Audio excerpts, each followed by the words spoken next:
So, ayan guys, i-explain ko sa inyo ang gagawin kong improvised oven. So, ang gagawin kong improvised oven ay yung steamer ko. So, meron po akong muffin tins or cupcake molder dito. Pero hindi siya magkasya dito. So, ang gagamitin ko ay ito. Pero, apat lang siyang laman kung ganyan lang, di ba? So, kung itong ilalagay ko, apat lang yung magiging laman niya. So, para maging marami, gagawin natin siyang ganito. Bali, ikakat ko siya. Okay? So kung mag-improvise man lang tayo, di tuduhin na natin. Nagawa ko na rin tong improvised oven. Steamer ang gamit ko doon sa banana bread. Ang ganda. So, yan. Tupin nyo yung yun dito para hindi po kayo masugatan kasi medyo matalim to eh. So, yan. Ganyan lang. Para po ito sa mga gustong mag-bake tapos walang oven. Ako din, wala din po akong oven. Kaya, ito, improvise na lang para makapag-bake.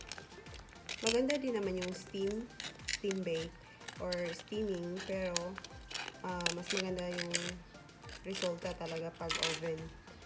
So, kasi wala tayong oven, ganito na lang, improvised oven na lang. Pareho lang din naman ang kinalabasan ng product. So, yan guys, this is the last one. Hindi ko alam kung isasama ko to sa clip eh, kasi nahiya ako sa boses ko. Pero subukan ko ha. Huwag niyo akong i-bash. Oh my gosh. Yaan nyo na yun. Bahala sa buhay nila eh.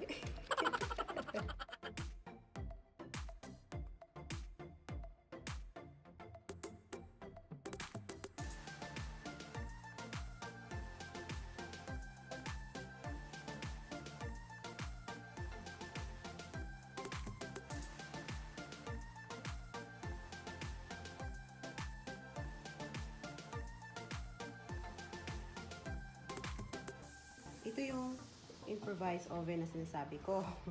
Yung steamer. Tingnan nyo, pinareheat ko na siya ng 10 minutes over low, medium heat. Tapos, wala siyang water ha, kasi improvised oven yung gagawin natin. So, ngayon, 10 minutes na kasi, kaya ilalagay ko na to. Mag-ingat lang kayo guys, kasi sobrang init talaga. Yes. Bibake na natin.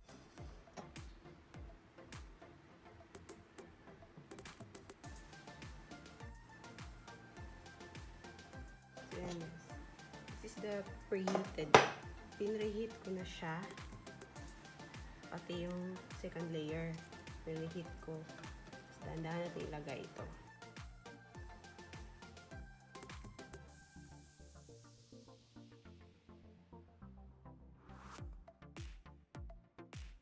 And i-bake na natin siya. I-bake natin siya over low heat. So, ayan. Luto na siya after 25 minutes. Check natin. Luto na siya talaga. 25 minutes lang. Kailangan naka-preheat yung steamer ninyo.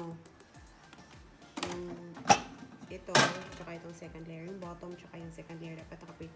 So, as you notice, wala po siyang water kasi improvised oven yung ginawa natin. Okay, para po ito sa mga gustong mag-bake na walang oven. So, pwede nyo pong gamitin yung steamer ninyo as your improvised oven. So, yan. Medyo mainit siya. Ayan. So, kunin na natin. Dandan lang kasi mainit. Natin tagay. Yung kanina, first round, pangalawang round ko na kasi ito eh.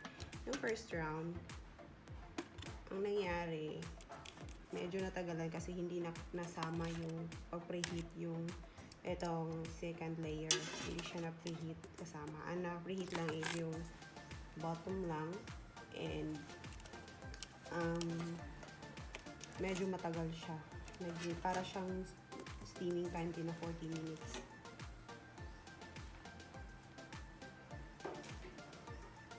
So this time, okay naman siya. So, see the difference. This is the first round. Ito yung result niya. Ang naka-preheat lang nito is yung bottom lang ng na steamer. Ang steamer, yun yung ginawa nating improvised oven. So, ang pinreheat ko ng first round is yung bottom lang. Yung second layer, hindi ko siya preheat. So, ang result niya, ito yun. So, ito yung binake ko ng 40 minutes over low heat. So, yan siya. Tapos, ito naman siya sa second round. Ito yung result ng second round. So, tingnan nyo. Second round siya, over low heat pa rin, pero binake ko siya ng 25 minutes. Bakit siya 25 minutes? Kasi 25 minutes na luto na siya kasi kasama yung second layer sa pag-preheat ko sa bottom. Bali, yung bottom tsaka second layer, magkasama ko siyang pinreheat kasi nga, tinry ko yung dalawang process. So, yan, 25 minutes lang siya. Itong second. So, see the difference. Mas maganda ito. Itong 40 minutes kasi moist. Tingnan nyo. Super moist. So cute. Ang ganda. Ayan. So, over na overflow siya kasi patapos na kasi. Kaya nadamihan ko. So, natin. See? Ganda niya, no? Parang oven din. Improvised oven nga yung ginawa natin. It's really nice. Soft.